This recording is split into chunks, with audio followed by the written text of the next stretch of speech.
राजस्थान की फतेहपुर सीट एक ऐसी पहेली है जिसे समझना जरूरी है, खासकर 2023 के नतीजों के बाद। यहाँ की सियासत किसी एक दिशा में नहीं चलती, हमेशा बदलती रहती है। आज हम किसी पार्टी का पक्ष नहीं लेंगे, बल्कि सिर्फ आंकड़ों और जमीनी हकीकत के आधार पर यह समझने की कोशिश करेंगे कि फतेहपुर के वोटरों ने आखिर क्या संदेश दिया है। चलिए इस कहानी को परत दर परत खोलते हैं। इस पूरी तस्वीर को समझने के लिए हम 4 पड़ावों पर रुकेंगे। सबसे पहले लोगों की नब्ज टटोलेंगे क्योंकि असली मुद्दे क्या हैं। फिर 2023 की चुनावी जनादेश का विश्लेषण करेंगे। इसके बाद इतिहास में झांककर देखेंगे कि ये सीट इतनी अनप्रेडिक्टेबल क्यों है। और आखिर में इन सब बातों से सीखकर एक अच्छे शासन का खाका कैसा हो सकता है, इस पर बात करेंगे। तो चलिए सबसे पहले फतेहपुर की जमीन पर उतरते हैं। देखिए, कोई भी चुनाव सिर्फ नेताओं या पार्टियों का नहीं होता, वो वहां के लोगों की उम्मीदों और परेशानियों का आईना होता है। फतेहपुर का सामाजिक तानाबाना बहुत विविध है और यहाँ की अर्थव्यवस्था की जान आज भी खेतीबाड़ी में बसती है।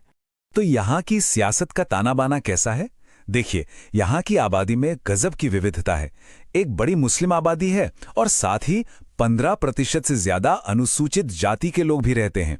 ये जो सामाजिक समीकरण है, यही हर चुनाव में एक अहम किरदार निभाता है और राजनीति को बहुत दिलचस्प बना देता है। लेकिन मुद्दे क्या हैं? वो कौन सी बातें हैं जो लोगों को रोज परेशान करती हैं? आप किसी से भी बात कीजिए, 2 शब्द बार बार सुनाई देंगे: पानी और रोजगार। किसानों के लिए सूखते ट्यूबवेल और आसमान की ओर ताकती आंखें सिर्फ खेती का संकट नहीं, ये उनके पूरे वजूद का सवाल है। और युवाओं के लिए जब अपने ही घर में काम नहीं मिलता तो उन्हें पलायन करना पड़ता है। ये सिर्फ आर्थिक मुद्दे नहीं हैं, ये लोगों की गरिमा से जुड़ा सवाल है।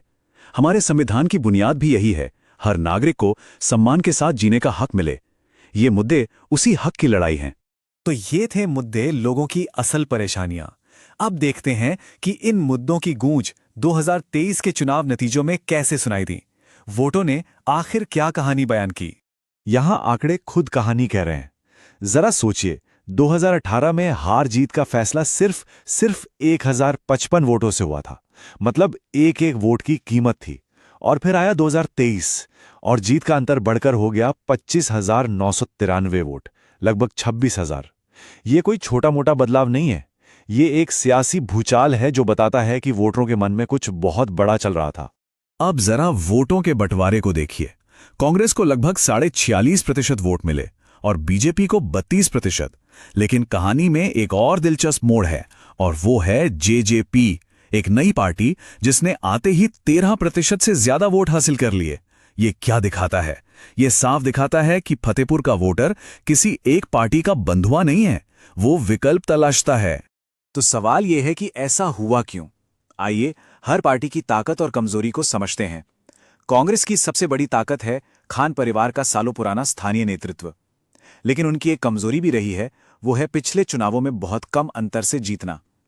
वहीं दूसरी तरफ बीजेपी का जमीनी संगठन बहुत मजबूत है, जो उन्हें हमेशा मुकाबले में बनाए रखता है। और जेजेपी जैसे तीसरे खिलाड़ी का आना यह साबित करता है कि यहां का मैदान हमेशा खुला रहता है। देखिए, 2023 का नतीजा कोई अकेली घटना नहीं है। इसे समझने के लिए हमें थोड़ा पीछे इतिहास में जाना होगा। फतेहपुर की चुनावी कहानी किसी रोलर कोस्टर झूले से कम नहीं है। ये टेबल देखिए, ये सिर्फ नंबर नहीं है, ये फतेहपुर की सियासी धड़कन है। 2003 में कांग्रेस की एक तरफा जीत, फिर 2013 में एक निर्दलीय उम्मीदवार ने सबको हैरान कर दिया। 2018 में मुकाबला इतना कड़ा था कि जीत का अंतर सिर्फ आधा प्रतिशत था। और फिर 2023 में कांग्रेस की एक बड़ी वापसी। ये पैटर्न एक ही बात साफ साफ कहता है, फतेहपुर में सत्ता किसी की बपौती नहीं है। और एक बात जो यहां हमेशा सच रहती है, वो है यहां का वोटर टर्नआउट। यहां के लोग वोट देने के लिए निकलते हैं। हमेशा 60 से 74% के बीच वोटिंग होती है। इसका सीधा सा मतलब है कि जिस पार्टी का बूथ मैनेजमेंट मजबूत होता है, जो अपने समर्थकों को घर से निकालकर वोट डलवा पाती है, जीत उसी की होती है। जमीनी मेहनत यहां सबसे ज्यादा मायने रखती है। तो हमने इतिहास देखा, आंकड़े समझे और जमीनी हकीकत को भी जाना। अब सबसे अहम सवाल यह है कि आगे का रास्ता क्या है। अगर किसी को फतेहपुर के लोगों की सेवा करनी है तो उसे क्या करना होगा? अगर किसी नेता को फतेहपुर के लोगों का दिल जीतना है तो उसे 4 काम करने होंगे। ये एक तरह का ब्लूप्रिंट है। पहला, लोगों की सबसे बड़ी मुश्किलों यानी रोजगार और पानी पर सीधा काम करें। दूसरा, ये पक्का करें कि सरकारी योजनाओं का फायदा बिना किसी रुकावट के सही लोगों तक पहुंचे। तीसरा, लोगों की शिकायतें सुनने और उन्हें सुलझाने का एक भरोसेमंद सिस्टम बनाएं। और चौथा, सबसे जरूरी, सिर्फ चुनाव के वक्त नहीं बल्कि हमेशा लोगों के बीच रहें, उनकी सुनें।